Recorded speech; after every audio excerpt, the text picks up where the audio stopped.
Thank you, baby. Don't look at it as something that needs to leave your life. Don't look at it as a big inconvenience or a burden, because it's not what it is. It's a lesson. It's a much needed lesson for you to learn and make you better. You know, so um, it's and accept it. Send it love. Wish it well. Don't wish it bad. Don't get mad at the devil. It's really like there's no Lucifer. There is that evil presence. Yes, anyone can get to that state of being. That's a very real thing. But an actual devil running around causing all this mischief and mayhem, no, it's evil people, it's evil spirits doing this, okay? And and it's allowed because it helps for us that want to do good, want to be better, to learn, to be better, to how to deal with those things in better ways, to how to grow, to adapt to those situations in better ways. To resist those things, you're not learning what you need to learn. If you can accept it and grow with it, don't become like it. No, and no, is that what that means? Um, don't welcome it, but don't resist it.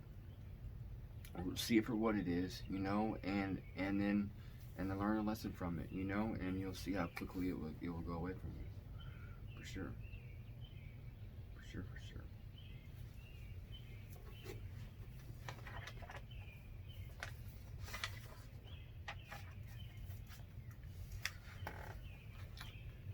Fearful first steps.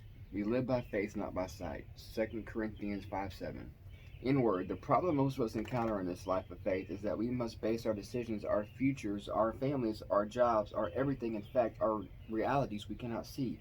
Not only can we not see them clearly, though God will open our eyes to them more clearly if we ask, those around us cannot see them either.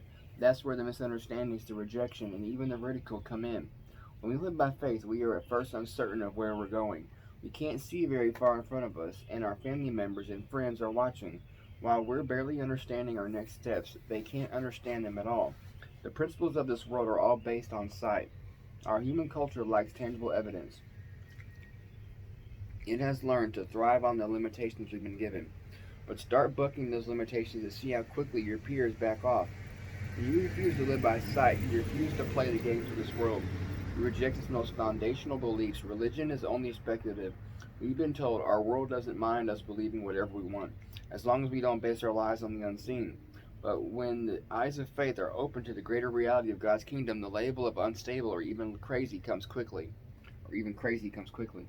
Ask Abraham, whose mission it was to move to a place he would be told of later, and who was promised the most improbable son. Or Moses, who was called to demand from a hostile ruler the release of 1,000,000 profitable slaves. Or Elijah, who was surrounded by a vicious army, but more greatly encompassed by heavenly hosts. Or Mary, who bore the Son of God by quite unconventional and socially unacceptable means. Indeed, are you afraid to live by faith? Welcome to the club. But the Faith Hall of Fame in Hebrews 11 was made of such a club. Be bold and forsake nearsightedness. Faith sees more than ever sight can. All that really, makes me think about is just how we live in the illusion, um, uh, uh, you can't take anything too seriously, and then when you realize we live in the illusion that anything's possible, and that there are forces around us all the time that we cannot see, then you can call on these things and have aid by your heavenly host, and miracles can occur, healings can occur that would otherwise not occur. That's where miracles are able to be performed. It's where God can come in and show up and show out. But you have to first believe. If you don't believe, then you're shutting the door on that. It definitely is like a marriage. When you can get partnered up with God, then you open the door for all of His amazingness. And if you don't believe, if you want to shut that door, then of course you might as well not be real because you don't believe. He'll be real in the world around you to other people's lives. But if you don't choose to see it and you don't choose to believe, you ain't ever going to experience that. You know, um, it's sad. It's really sad. That this world can get in and get people to actually think that way. That's just crazy. I don't understand how anyone can think God doesn't exist. You know, um, and then because of the really how church used to be. You know, um, And you know, and because we don't understand that we come here to experience pain and suffering, you know, out of love, you know, because we love God so much, we can't learn, experience, and grow for Him. You know, we think, oh, how can we suffer? You know, like He is suffering right there with us. God is feeling every emotion, every pain that you feel. God feels that too. So to think that it's unfair, unjust is crazy because He's having to suffer right there with you.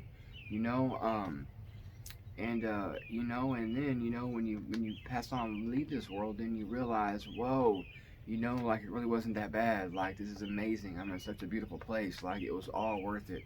It was all so worth it. You know, like um, so you know, like definitely, you know, like when you realize, you know, the things you see aren't always what meets the eye, you know, and that this is the illusion, you know, like then you can really open the door into, you know, just creating an amazing life for yourself, you know, and those around you. Really cool.